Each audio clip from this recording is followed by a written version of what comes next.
I'm coming in hot. Coming in hot.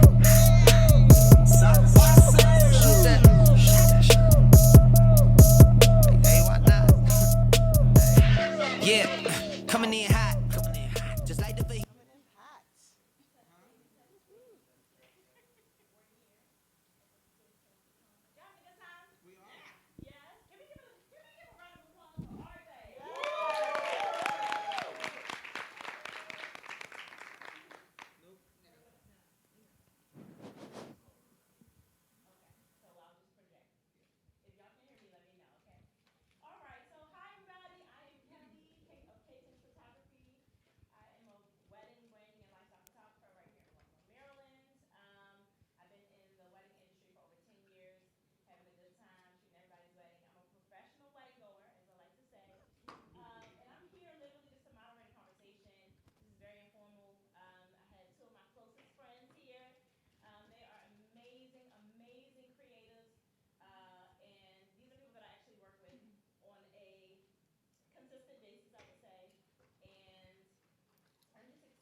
Can we use the handheld one? Can we just use the handheld for later purposes? I know everybody's here now, but for people who will watch later.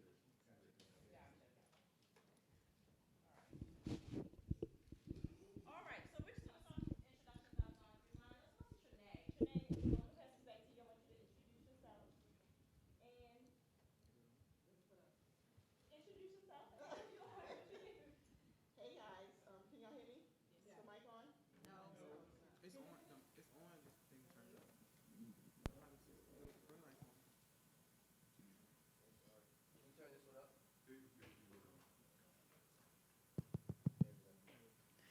Hey guys, I am Trinae Forbes from Trinae Forbes Photography. I am based out of Baltimore. I have been a photographer for about 14 years now. I service, my clients are basically all wedding clients. I do portraits, I do maternity sessions, I do events. So I am a Nikon shooter. Uh, but okay, the Nikon color science is amazing. They're true to colors. Yeah, truly. I was a Sony user. For the people that know me closely, knew that I was using Sony A7 III. So I would have a Nikon on one hip and a Sony on the other hip, and people thought I was crazy. And this weekend I rented the Canon R5, and it's a beast. Oh my God. So I'm thinking about switching. I'm not sure. I'm not loyal in these streets. You know, I'm not loyal. So that's a little bit about me. I'm going to pass the mic to Myron. My name is Myron Fields, as you all know, obviously because of the introduction. um, I am a wedding and portrait photographer. I live in Washington, D.C.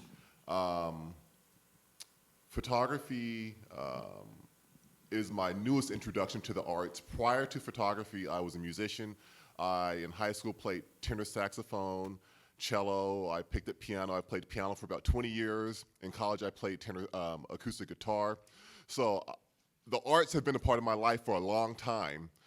Photography is now, for the past 7, 8 years, been a part of my life. And I love it. You know, I think of photography as storytelling, as we've talked about all this weekend. We're telling stories. And so I'm blessed with the opportunity to tell stories through portraiture or through wedding photography. And since none of these camera brands are sponsoring me, I'm going to use what works at the moment. But I photographed, I started using a Nikon D3200. I switched from there to Sony, which was a love affair for a long time. I've recently switched to Fuji. I love that. You put a camera in my hand, I'm going to use it. It doesn't matter what brand it is, but I do have some things that I just love to use, and I have my reasons for using them. So that's a bit about me, and I can't wait to get into this conversation. Perfect. So in other words, put some respect on your name, right? other words. Okay, so the first question is, what are your experiences, the both of you, what are your experiences being a second shooter in the wedding industry and collaborating with other photographers? So I'm gonna start with you, Trinae. Okay, so about when I first started, I was a second shooter for 1 year with a gentleman by the name of Michael Clark. I'm not sure if you know Michael Clark. Yes, so right, OG. So Michael was offering one-on-one. So I started with Michael shooting my first wedding with him. And then we went over my camera, then we went over the images. And he was like, you know what, Trinae, I really see something in you. I feel like you have that art, you have that eye. So I'm going to let you shadow me for 1 year. So I shadowed him for 1 year. Every wedding that he did, I was there. I didn't want any pay. I just wanted that experience. So now Michael Clark shoots for me, second shooter. So we still have that excellent relationship. I can call him at any time. I still tell people this is how my career started as a photographer. Michael showed me the way. But what was the question? Oh, yeah. So I love, and I recently just started shooting second shooter. I shot for Kelly, I shot for Myron. I recently started shooting for a Caucasian lady, Anna Schmidt.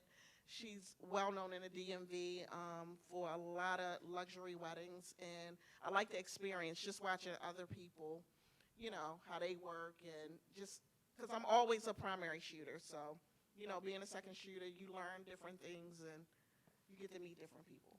So let me actually say something. So that's actually how I met Trinae, through Michael Clark, and we kind of have similar experiences. I don't even know when Michael Clark started. Was there like Facebook? Do you remember that? I mean, it's been so long. Like it's been. This was. I feel like almost before my son was born. So, I absolutely loved Michael Clark's work, and I would literally like just follow him. And so one time I actually I ran into him at a 7-Eleven, and I was like, oh my God, you're Michael Clark. And he's like, come shoot with me. It's fine. Like if you're a photographer, he's very open to you know, bringing on second shooters, people who want to learn. And so that I ran into Trinae, and that's how I met her shooting with Michael Clark. So yeah, Myron. My journey is similar. I had the opportunity to second shoot with a friend of mine. He was a stranger first, then became a friend, guy by the name of Jamal McKenzie. Started photographing weddings with him, and then eventually I started getting mentorship by a gentleman by the name of Jade Alakija, who is in New York. And so I would second photograph weddings with him when he was in DC, but then I wanted to learn more, and I told him, I was like, I don't care if you don't need a second photographer, but I'm going to come and shadow you. So I loved the mentorship in him and just our relationship and his work so much that I would pay my own way on a Amtrak or the Excella train to New York without compensation to go learn, because I was that invested into my career. And then I've had the opportunity to be a second photographer for people like Kurth Bob and Christopher Jason, who are some of the top wedding photographers in DC. They all have a similar style, and that's my experience. So what I'm hearing is that when you are first, so I don't know, who shoots wedding photography in here? Okay, so we have quite a few people. Is there anybody in here who wants to get into wedding photography?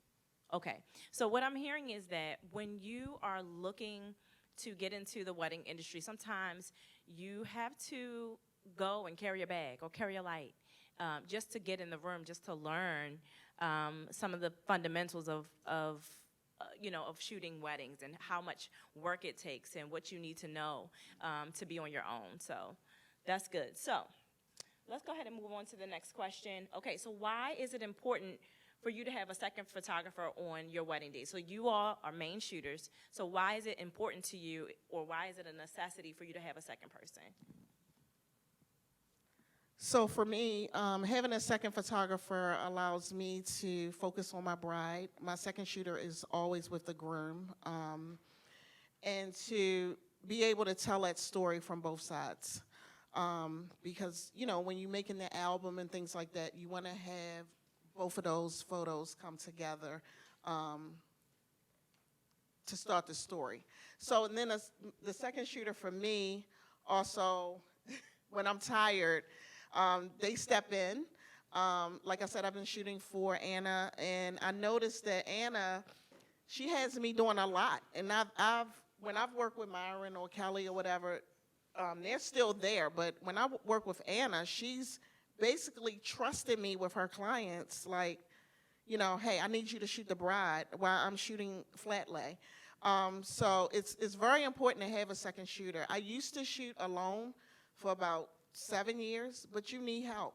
You need help. And I didn't think that I needed help or a second shooter, but it's very good to have one. And plus, you know, I love working with these two. We have a ball. It doesn't feel like work. We get on the dance floor with the clients. Yeah, so that's my take on it. I think it's important to have a second photographer, and a personal reason, CYA. For those who don't know, that means cover your ass. Yeah. Let's say the getting ready for the couple starts here, and then we go, let's say the Belvedere or somewhere for the ceremony. What happens if I get into a car accident? I have to have a second photographer, or it would be nice to have a second photographer, someone who I can trust to photograph the wedding at the level that I would photograph the wedding, to provide the customer service experience I would provide the customer or the client, and then to be able to manage the timeline in a manner that I would manage a timeline in case something were to happen to me. So that's one practical reason why I typically like to have a second photographer. Another reason why I like to have a second photographer is we now have another set of eyes for the story of this couple. I don't always photograph bride and groom. Sometimes I photograph two brides, sometimes I photograph two grooms. However the couple comes to me, we're photographing their story. And so I have had second photographers who I've left with the bride while I go cover the groom. Sometimes it's personality based. I choose my second photographer based on their personality. Well, I choose my second photographer based on what the couple wants, based on the personality of the couple, and who's available. If I have a shy groom, I know I'm gonna need a second photographer who's gonna be able to get in there and really work with that personality. If I have a couple who's looking for something extremely editorial, I'm gonna need a second photographer who's gonna spend time obsessing over flat lays, because I don't give two rats about a flat lay. I gotta remember this is being recorded. So for me, again, these are my practical reasons why I would choose a second photographer. So. Okay, that sounds good. So let me ask you a question. Do you all have, and I think one of you touched on this, but do you have, now that you've been shooting forever, do you have dedicated second photographers, like people that you know you can keep in your pocket, they're, you know, on speed dial, you know that if you call them, they'll be available? Do you have people that way? I know I do. Mine is here. Her name is Jocelyn. She's sitting on the front row. Shout out to you, Jocelyn. Let's give Jocelyn the front. All right. So, Trinae, do you have somebody that you, or people? Yeah, I do. So for the last year or two, I've been using the same second shooter. If she's not available, then my next person is Kelly. Yes, so yes. Yes. It took some time to develop that, because when I first started, I thought I would work with my closest friends, who are still my closest friends, but it is not a good decision for them to be my second photographers, because I know what I'm looking for. And in order to maintain the friendship, I said we're gonna remain friends, but I'm gonna have other people be my second photographers. So. All right, so sitting in the seat of being a second photographer and being as though that's how you started, how has being a second photographer helped you in the success of your career today? So, you know, what experiences have you had with that? So working with Michael Clark, it taught me to have patience. It taught me to just watch, not be gun-ho, take feedback, criticism. I had an experience with a second shooter last year that I wanted to give this young lady some feedback, but she disappeared on me. And the images that she produced was not what I was looking for, and they weren't good at all. And I tried to reach out to her to give her feedback, but she never responded. So just think about that when you guys are looking for second shooters, someone you can trust.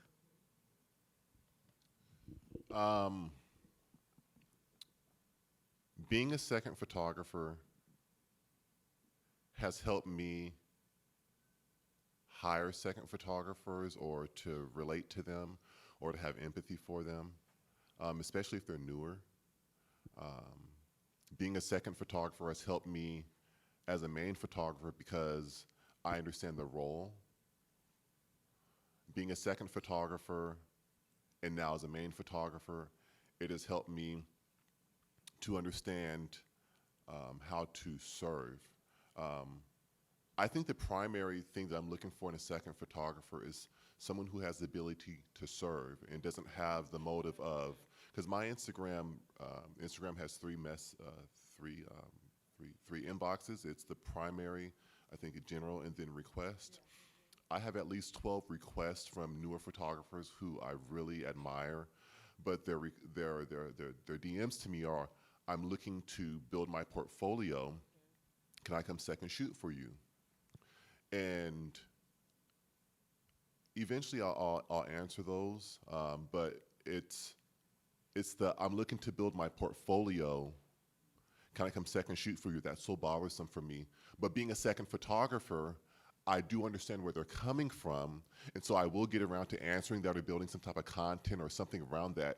But I can't take the most important day of this couple's life that they have paid me thousands of dollars for, that my brand name is on the line for, and then have somebody come and be a second photographer or photograph the wedding just because they're looking to build their portfolio. Right. I need someone who's coming along to serve. And so as a second photographer, I understand both sides of it, where you do want to build your portfolio. However, as a main photographer, I'm not looking for somebody who is, their primary focus is to build their portfolio. I'm looking for someone who's coming about to serve, because there might be times when you're not photographing, there might be times when you're just the lighting assistant. Yeah. But if your mentality is to serve, then it doesn't matter what you're doing, because you're learning. That's great. I feel like I could not have said that any better. You know, being a second photographer is a serving role. It is a supporting role. When I shoot for Trinae, I've been second shooting for Trinae for years. I know that when I second shoot for her, I know I have to bring snacks because her blood sugar is going to be low. You know what I mean? I know that about her, you know, and I know that at the reception, I need to have my lights and everything up and ready because she's shooting portraits, and when she comes in, she's going to be flustered. So these are just things that I know, and because I know these things, I can better serve her, right? Okay. So let's get into the meat and potatoes of this, okay? So what are you all looking for, or requirements? What are you looking for in a second photographer? You know, say you never had a second photographer. What would you be looking for in that person? Personality, energy, skill set. I think that's basically it. So when you say personality, are you saying, Some, because there's several personalities. yeah, but somebody that, you know, we can connect and we can work together all day, because we're basically there all day, 8 to 10 hours, and we have to get along, we have to mesh. If I say, Kelly, I need you to get my lights for me or get my bag, I don't want you to have an attitude and be like, you know, I'm not here to do this. Like she said, you have to have a servant spirit. Oh, and I work with Bernard. I forgot Bernard's been my second shooter. Yeah, but you have to have that servant spirit, because, you know, I've seen people where you say, go get my lights, and they get an attitude, you know. So, I mean. It's a real thing. It's a real thing. It is a real thing. Go ahead. So, the things I'm looking for in a second photographer. I recently had a young lady who was mentored by my first mentor by the name of Daryl Todd. She reached out to me and she sent me an email, which already has my attention. The email was well written, and I was like, okay, I like this. We're a company. We've talked about it, for the past day and a half. We're companies. So when you bring someone on, they're an extension of your brand. So for me, when I'm looking to hire someone, because that's what we're doing, we're hiring someone, and we're talking in the context of weddings, but some of you may not photograph weddings, and maybe Maylisa needs to bring somebody along as a behind-the-scenes photographer for a newborn session. So it's still these skills are transferable no matter the genre of photography, but more specifically what I'm looking for and that this young lady who I'm speaking about showed in her email was work ethic. I can teach you skill. Yeah. If you are someone who can be taught, I can teach you how to use your camera, how to use your lights. What I cannot teach somebody who is rusty, dusty, past 25 years old, 30 years old, is work ethic. Yeah. Either you have it or you don't. Yeah. And so I'm looking for somebody who, number one, has work ethic. Yeah. So that's a practical thing that I'm looking for. But aside from that, I will peruse your portfolio to see what type of photos do you photograph? Mm-hmm. What type of photos do you photograph? 2, what type of photos do you want to photograph? Because I understand as a beginner photographer that not all the time are we photographing the things that we want to photograph because we may not have the exposure to it. Right. So I asked the question, I see what you're photographing. I'm like, okay, this is good. Being able to properly expose a photo, that's nice. But then I'm looking for and proper exposure is subjective because this whole thing of photography is art and it's subjective. Right, I get it. Right. But I'm looking at your composition. I'm looking at how you use light. I'm looking at are you photographing for the moments. I think the beauty of this panel. Can you talk about framing, please? Yes. Yeah. Well, composition. So I think the beauty of this platform is that I would say my style is a mixture of photojournalism and editorial photography, where these two have great editorial styles. And so when you put the two together, you have a beautiful mixture of photography, because I've had the opportunity to have Kelly second for me. I've second for Trinae. Trinae has second for me. And I've looked at the gallery, I'm like, oh my God, this is beautiful, because you have a mixture of these two genres of photography, editorial and photojournalism.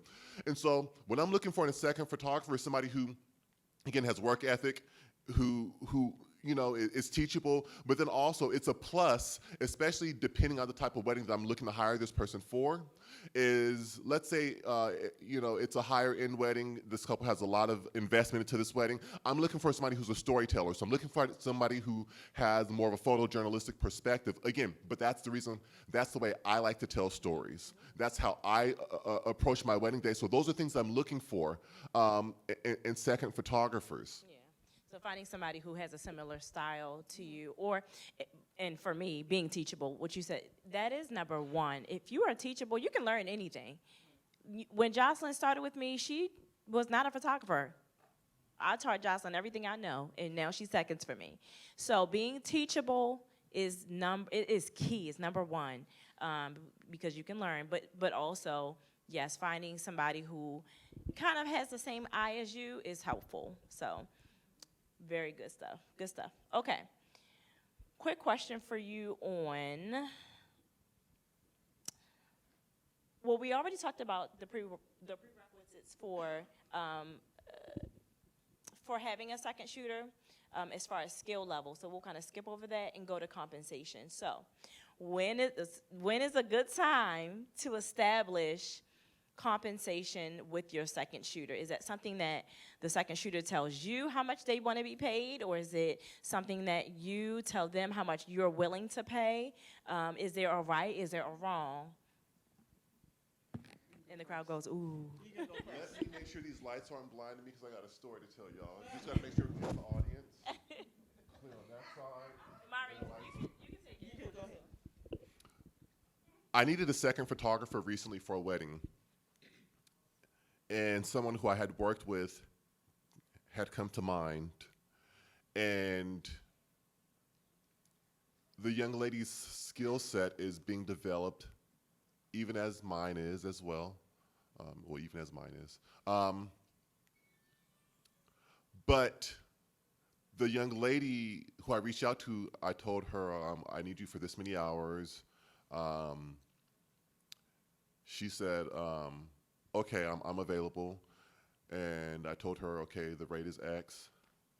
And then she turns around and told me, well, I've been a second photographer for a few other people, and they've paid me $90 an hour, so my rate is $90 an hour. And that's okay. That is okay. That's her rate. Chip said something very powerful, brief and powerful, where, you know, everyone's talking increase your prices, but we need to assess if we're ready to increase our rates, because I've had this young lady be a second photographer for me this year and recently, and so unless her work has dramatically increased, I don't know that I'm ready to pay $90 an hour for that level of work. I do believe that she should be compensated. It's just not $90 an hour. So going forward in the future, I know, well, if she's $90 an hour, unless I see a dramatic increase in her work, she will probably never be a second photographer for me again, because I don't see the value. Again, if I'm gonna pay $90 an hour, I know what I'm looking for. And Kanile, who was here yesterday, has been a second photographer for me, and he's not even $90 an hour. And if he told me $90 an hour, I'd be like, bro, you hurt my pockets, but okay, I'll give it to you, because I know exactly what I'm gonna get from him. They're not $90 an hour, and I'm going to get great stuff. So so that's a story, you know, just a story, but I don't mind somebody telling me their rate. But I'm also gonna let you know, this is my rate. And I have had some people tell me, oh, my rate is $40 or $50 an hour. And I'm like, okay, cool, I'm gonna hire you. And then, because I already have allocated what I'm gonna pay my second photographer for that project.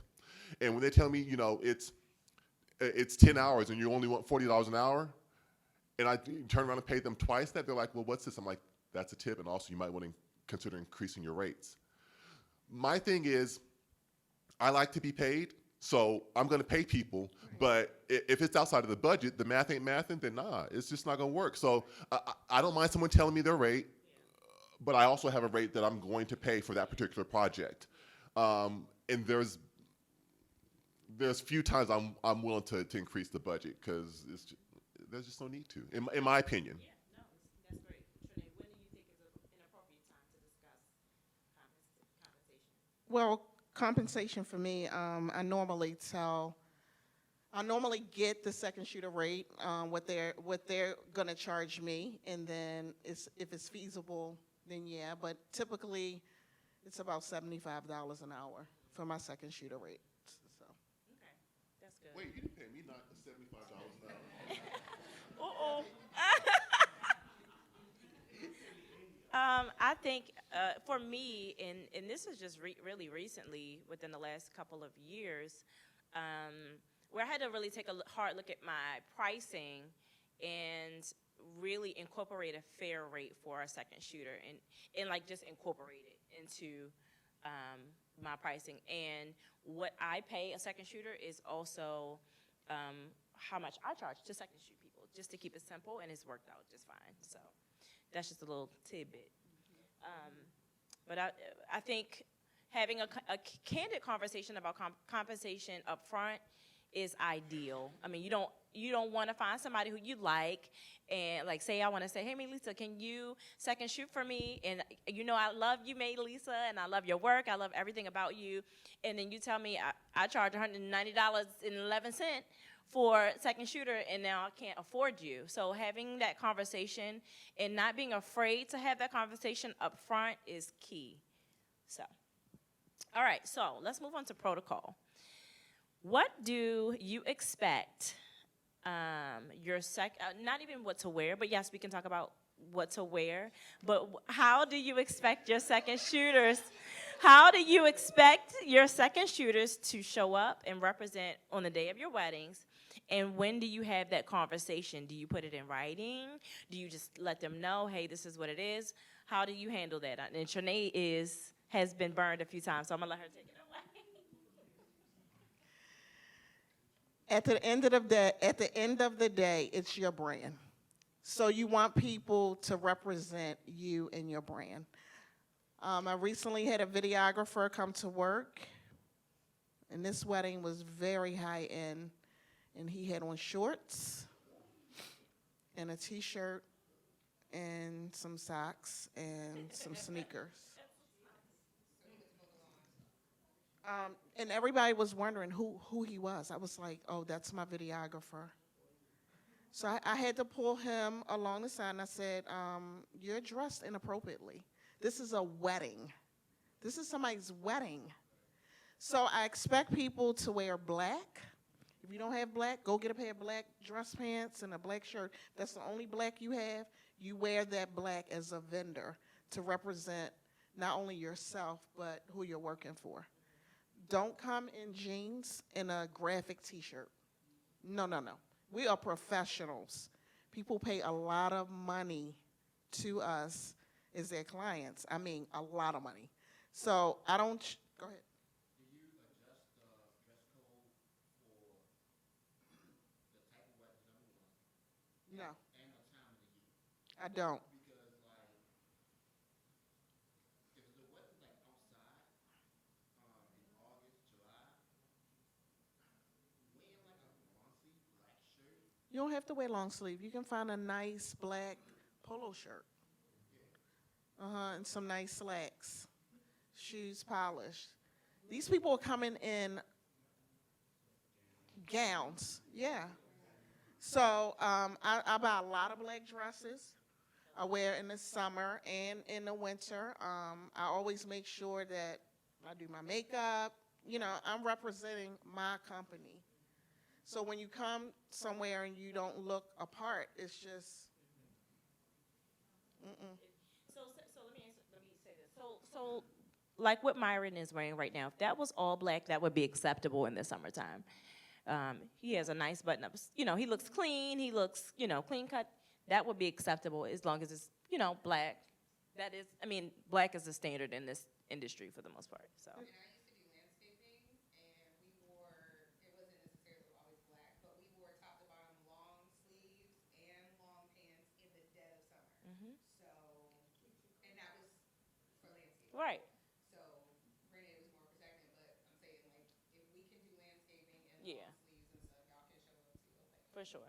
For sure. and the videographer, you know what the videographer said to me? I didn't know it was this kind of wedding. It doesn't matter. It's a wedding. Whether it's a micro wedding, whether it's a You're coming to work. wear black. Go ahead. Go ahead. So yes. That brings up a good point. Jocelyn and I shot a wedding. It was bomb too, y'all. It was, what was it called, Jocelyn?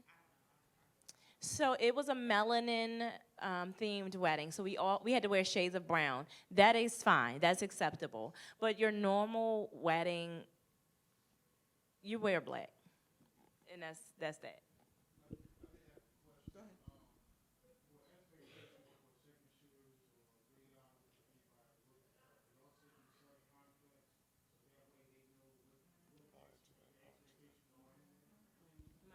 So, on the topic of what to wear in protocol,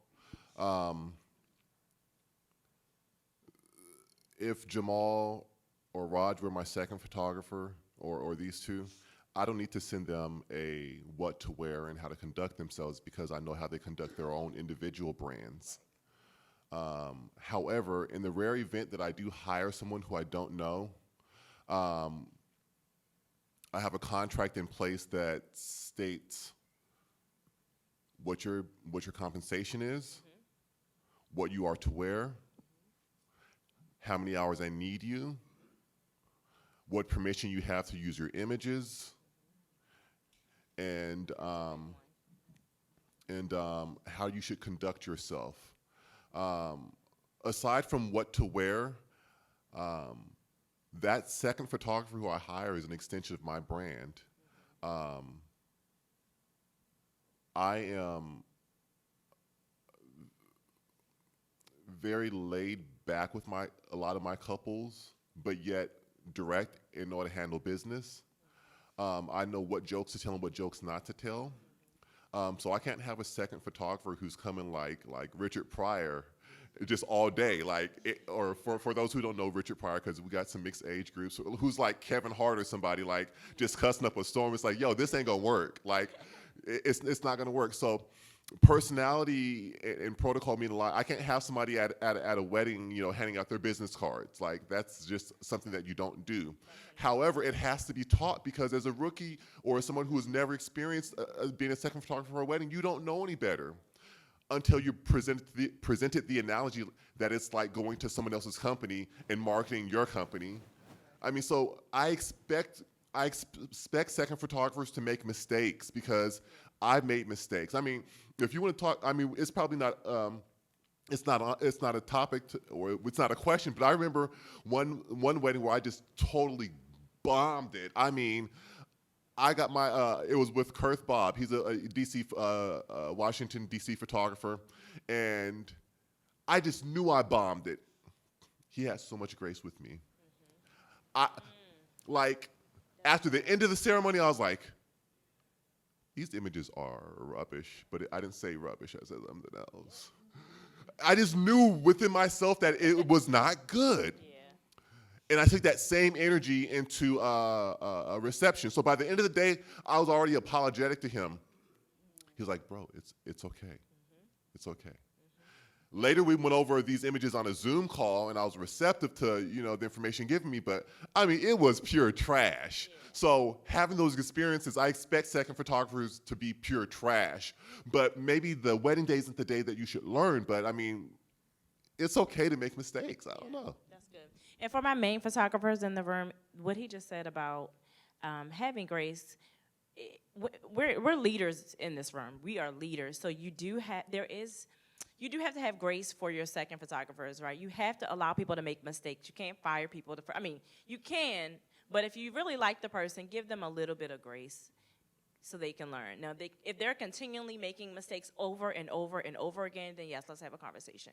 But give your seconds some grace, especially if they're just starting out.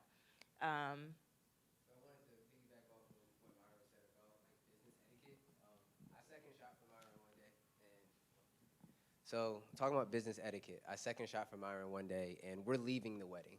And the guy comes out, and he says, hey, I'm opening up, my own business. I want to get some branding photos. And even though we're in the parking lot, I said, hey, I can't do that. Let me get Myron's information for you. And even in the parking lot where I could have, said, hey, yeah, I got you, even though I know I do photos and all of that. But I said, no, this is his wedding. Let me get this information for you. I don't know if that client ended up booking Myron. But just in that moment right there, like being trustworthy and just being respectful, right? Because we're all peers. That's the end of the day, like respect goes a long way. And you don't want to miss out on opportunities just because like you're trying to build your own brand and being shady. And that's something that says a lot about your character. Like character is everything in this business, just from your clients to us as peers. So that's something to kind of take note on. And also too, to piggyback on the second shooting thing, I second shoot with Myron quite often. I never talk about price. I don't even care. Like, Myron put something up on Instagram, hey, I need a lighting assistant. And I could be leaving work in D.C. and I'll show up. I don't even care. If Myron feeds me, I'm good to go. Like, and he'll tell you, we never speak about pricing. Myron just sends me payment like, thanks, bro, cool. But I never ask because I know whenever I'm around him, I'm going to learn something. Same thing with Kelly. Kelly tells me, hey, are you available? I'm like, yeah, I'm there. I don't care what she pays me because I know I'm going to learn something because they shoot clientele that I don't have access to. Like, that's just being honest. I don't have access to the clientele that they have, so whenever I can get around them, just do it. Just take the opportunity. If you don't allow your clients to use, or excuse me, if you don't allow the second to use the photos, do you pay them differently? Just out of curiosity.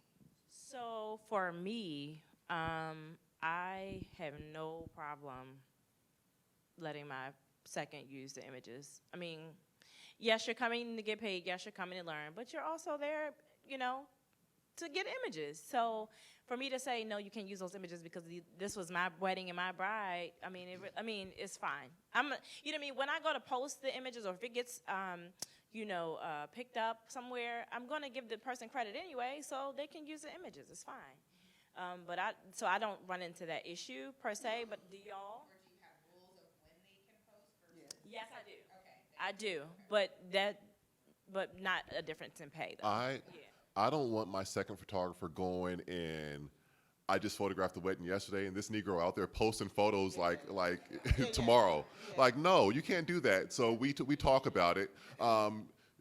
Typically, I'm going to deliver my photos to a client within 6 to 8 weeks, and I'm probably going to post thereafter. And so I would like that second photographer to wait 3 months. I'm not huge on the second photographed for infield photography. You don't have to do that. I've seen that backfire, but I don't know. That's just not me. However, I don't want that second photographer going and tagging the clients and stuff like that because that's going to cause some confusion. Yes. That is a good Yes. point. Can you expound on that a little bit more? And just Renee, So oh, that's so good. Shaquisha and JoJo hired me to photograph their wedding. Yeah, no, it's like, And now they're getting tagged on Instagram with their reception photos, because you know reception is a place where you didn't let your hair down. I mean, you obviously see I let my hair down at a reception, and it's your most you know. It's these moments where you're with your family and friends, and your coworkers are there. Maybe if your boss is there, and your boss is just acting a plumb fool. And now this person who you don't know is tagging you in photos, those photos, on social media. And thousands of people can see that. That's going to cause confusion because, number one, who are you? And then secondly, I did not hire you to photograph my wedding. I hired Myron to photograph my wedding. And then also, I know what photos to post. You guys rarely see reception photos from me, and that's because it gets real. And I don't want my clients, you know, having those images of my clients out there. So that's my reasoning. add one more thing to that. So and then it adds another layer. So say I second shot for you, right? And I wanted to post those reception photos, and I tag your bride, and then she's looking at my business page, which is somewhat inappropriate to me. You know what I mean? Like you said, she didn't hire my photography business. She hired you. So it's just kind of like unspoken rules. I don't know. So what we gonna say, Shanae? So I ran into an issue recently. There was a client that reached out to me that potentially wanted to hire me as their photographer. And they mentioned something. They said, well, she said, I saw your image on your page and I saw it on another person's page. She was like, so who shot the image? Big problem. So I said, well, I've worked with some people before that it's probably, it could be one of our weddings. I'm not sure whose wedding is it, but one of us shot it. So she was like, well, I don't know who actually shot the photo. So just be careful when your second shooters are posting. I recently shot with a well-known photographer, and she refused to let me post any of the images. None of them. I don't even have access to them. She sent me the gallery, but I can't download them at all. Was your compensation higher or no? No. Another thing is It should have been. I have seen where main photographers have used the second photographer's photos, and the second photographer's photos are not congruent with what the main photographer would typically do. And as a result, if that main photographer were hired for that level of artistry, it won't add up. And so it's imperative that things are congruent, because if you're out here advertising this level of service and you can't deliver it, something's not adding up. Okay. Yep.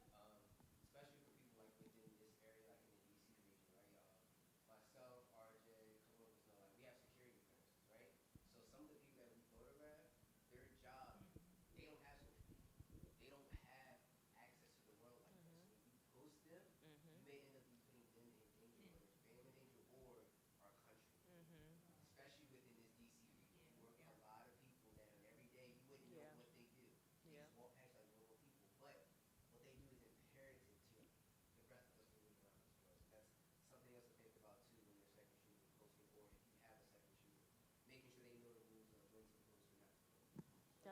That's such a good point. That's a good point.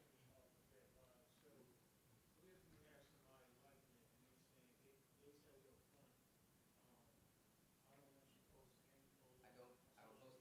don't post it.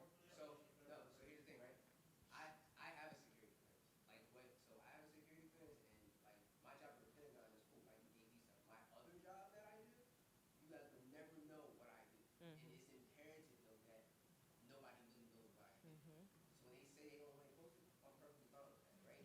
Because I know, like I said, I work with 3 and 4 star generals every single day. But if I see them outside of that building, I would never say anything to them. I keep walking past them because I know what they do. Yeah.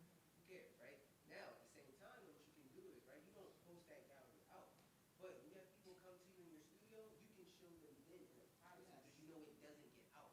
You can control it then. You can say, oh, this is something I did at this venue for this person. Which, once again, if you don't say names, don't say stuff like that. But I don't charge them more because at the end of the day, Myron said this before, it's their story. We're not shooting for our portfolio. It's their story. So if you want to create a portfolio, do a style shoot. But do a style shoot on the level that you can actually recreate or actually Right. Right. That's good. That's good. But to add to what Raj just said, there are some photographers who will charge you for keeping those photos. And there, I feel like there's no, I mean, it's really up to you or how you want to handle that. If you know, if I have somebody who, if I have a profile client who says I don't want my images on the web, okay, well then there's a fee for that because this is my intellectual property. So. And then we have clients that don't want to be posted. Oh, you okay? You okay there? Yeah. And then we have clients. I just booked a wedding for next year, and they don't want their pictures posted at all.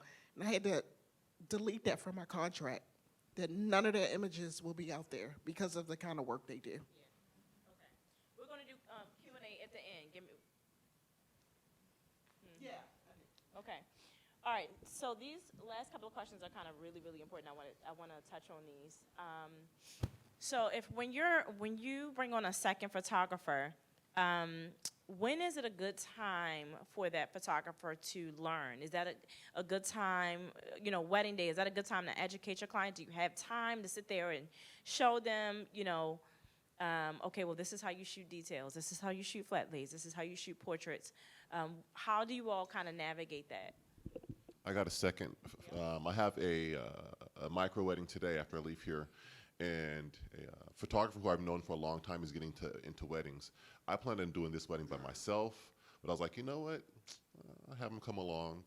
This is the perfect place because even though I'm moving quickly, I know him, so I know he can grasp some concepts quickly, but this probably won't be the last time I work with him because I know his personality and his work ethic. So, for him, I know some on the job stuff would be a good intro, but I think other people, it's again, wanting to make sure that they grasp the concepts. I would not say on the wedding day is the appropriate time to learn because the teacher in me wants to make sure that I use every methodology out there to ensure that you grasp the concepts, and I know it's a disservice to someone who is not up to the speed to try and learn something like that on a fast-moving wedding day. So that's how I see it. Yeah, on wedding day, I think it's too much to try to teach someone. You can always come and shadow. Like, you can come and shadow me. I have so many weddings. You can come and say, hey, Trinae, can I come watch you, what you do? I'm always open to that. So when I second shoot for Trinae, I'm trying to think about when I first started shooting for her, I would watch her every move like a hawk, okay? And I would not interfere with what she was doing, but when I wasn't shooting or when I was done what I was doing, I would come watch her set up flat lays. I can shoot flat lays in my sleep now, right? So you just have to be mindful not to interrupt them, but to kind of be vigilant and watch and make sure that you are kind of learning, but don't interfere, if that makes sense, okay? But what Trinae is a good person. If you listen, y'all get her information. She's a good person to shadow. She really is. So, moving right along. This has been really, really good. Okay. Putting out fires. Is it the next slide? Go to the next one. Yes, okay. So putting out fires.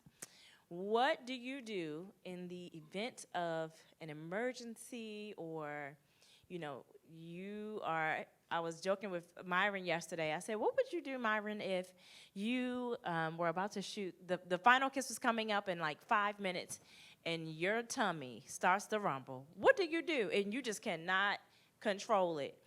What do you do? You know what I mean? How do you handle that? What are your expectations of your second photographer in the event of an emergency? For that scenario? For any scenario. In the event that I am not able to photograph a certain scene, let's just put it that way, I expect that second photographer to photograph it for me. But depending on the wedding, I hire certain photographers. And I hire them based on their level of artistry so that in the event I was not there, they can deliver something just as well as I could, if not better. So, you know, let's say stomachs gets to rumbling or whatever, you know, at the wedding that Trinae and I had 2 weeks ago. Hey, Trinae, come on in, cover this first kiss. I'll see you in a minute, you know? Like, you got, and she's got to be able to deliver that in the same way that I would. Yeah. Same here. I'm just trying to think of an instance where, recently I was shooting the portraits, family, bride and groom, and my lens stopped focusing. So I said to my second shooter, hey, I need you to get this. Because she was going to shoot cocktail hour. I was like, I need you to do this until I figure out what happened. So. Yeah, and we did a wedding in the summer, and my flashes stopped working. Both of my Godox, they just stopped. I said, Kelly, I need you to cover this. So. Or mistreatment from guests, because this is one that I recently had a situation with. I had a second photographer at a wedding with me. Was she second or was she lighting assistant? Anyway, she was with me, and the DJ. The DJ, I'm just making sure, because, you know, DC is small. The DJ was a little too friendly. He walked up behind her. She was at that time, I think she was lighting assistant, and she was holding a monopod that had a speed light on it, and he walked up behind her and whispered to her, I love the way you holding that light stand. Now, granted, for me, you know, I'm thinking, you know, because you whispered in a woman's ear or something like that, like, I ain't taking it no other way than how it was said. So she came and told me, but I had already seen that same DJ flirting with the wedding planner's assistant.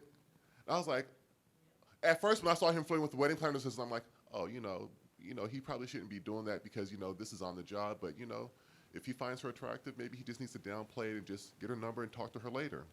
But then by the time my lighting assistant came and told me that, I was pissed. And so what I did was I took a second because, again, I'm still representing my business. And outside of representing my business, I'm representing my wife, my God. So it's like, you know, I got to take a second to think. So I said, you know what? I'm not going to cause a scene. I'm not going to mess up the entirety of the wedding day. I waited till after. I just told my lighting assistant, I was like, just hang out with me. If he says something else, let me know. But I assured her, I will take care of this. Because this same lighting assistant is a married woman. Now, I met her husband, and her husband trusts me enough to have her come work for me. So I had to assure her, you know, this is going to be handled. So what I did was later, after the wedding, I was like, hey, my assistant came and told me something that I'm quite certain may have been taken out of context. However, I don't want it to happen again. So it wasn't, it might be taken out of context and you just need to apologize. No, don't let this stuff happen again. And I told him exactly what he did and what he said, and then he tried to apologize for it. I'm like, okay, I hear you, your justification, but I also want you to think about this in a different context, and maybe you need to change your wording or your approach especially you as a married DJ, as a married man. So don't let this happen again. So that's a nice. So how Myron handled that? Is this on? How he handled that was so tactful. It was so nice. He has all the nice words. So Trinea and I were in a situation, I want to say it was last year, where a guy he got drunk at a party and we were shooting, and he licked her camera. He literally her camera. And Trinea, what happened? What did I do, Trinea? Kelly was like, "Don't you lick her camera." I say that to say don't do that, okay? That could be a liability. I could have got arrested. No, literally, but I could not, and Jocelyn knows, that's in my contract. If I feel any mistreatment of any kind of myself or my staff, we are leaving, period. And as a main photographer, you have to look out for that kind of thing. But I don't put your hands on people, y'all. Don't. Okay, so we're gonna open it up for questions super quick. Roger's gonna come around and answer some questions. This has been great. Do you delete your photos if you don't get a meal? Oh, they post on Instagram. That was it. No, if you don't get fed. You know that whole deleting the picture. That's a joke. That's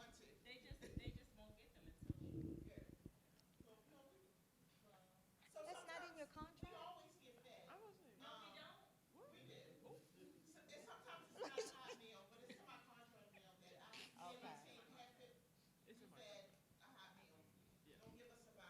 And if your second shooter doesn't eat the hot meal, do you get offended? Yes. Okay, sidebar. That was personal. But as far as BTS is concerned and actually posting reels during like the weddings and stuff just to help your brand or, you know, just getting exposure, what are your standpoints on that? So what do you mean? Is it appropriate? Yeah, like, do you allow your second photographers to do that to assist you? Because I know we talked about posting content of like the pictures itself on social media, but like the videos and BTS that you may take, what is your standpoint on it? Yeah, okay.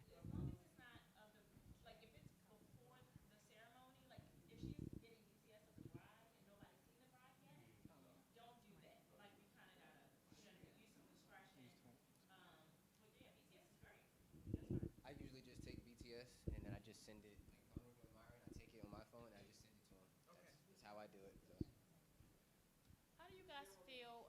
I noticed that you, of course, encourage second shooters. If you want to become primary one day, be a second and learn, understand the position, the role. But how do you guys feel about maybe a third shooter that doesn't want to be paid, want the experience to learn, but you have your second shooter that you will pay? Is it like too many people at that point, or?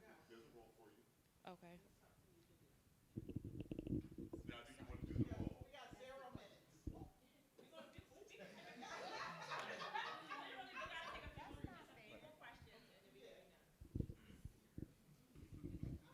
When it comes to editing, do your second shooter do the editing or do you guys do the editing?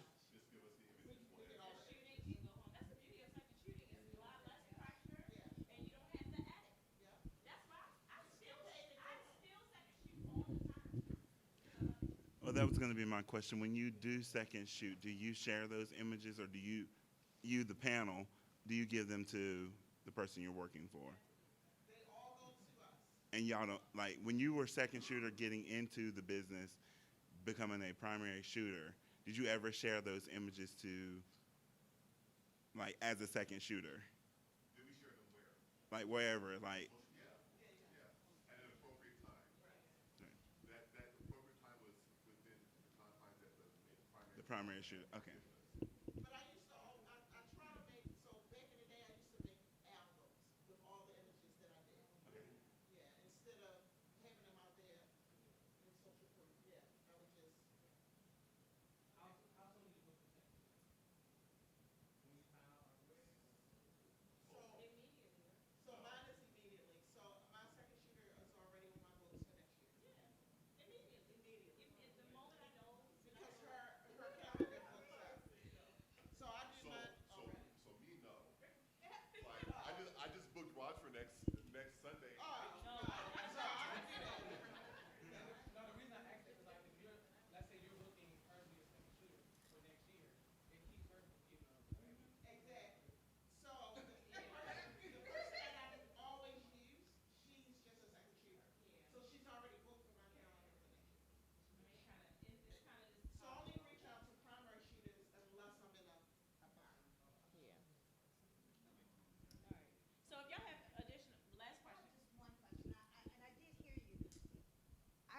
indicate that so I second shoot, and with contract signed, you cannot post any images. There are no behind the scenes. I can't post anything. But if I heard you correctly, should someone that is second shooting ask for more because they are not allowed to? I don't understand your question. Are you saying that within the confines of the contract that you've been signing in times past as a second photographer, you can't post and you can't do BTS? Right. You signed in times past? And that's what I signed for, yes. Okay. That's what I'm asking. As a second shooter, should a second shooter be compensated any more than one that would? Find somebody else. Okay. Okay. Either A, you find who else to work for, or that makes you push yourself even harder. That way you can just be the main shooter and you can make more anyway. But some people Some people don't want right. second shooter. Right, I don't want the stress Yeah. that I And that's see totally that comes fine. with the lead shooter having to deal with the multiple personalities of what they have to deal with. It's a lot. I'm okay with someone telling me, hey, I need you to do this, this, this, and this. And sometimes it's like Myron said, my bags are over there, the light is over there, and I need you to set this up over here. That's it. I don't know all of that, but with it, and I know going in, there are no images that I will get to share to show that I am getting better or that I am doing it. But I think the thing is what someone said earlier is go out there and do it. Get your own- Shoot, But- you know. But if you don't want to be a main photographer, you don't need it anyway. If you're gonna second shoot.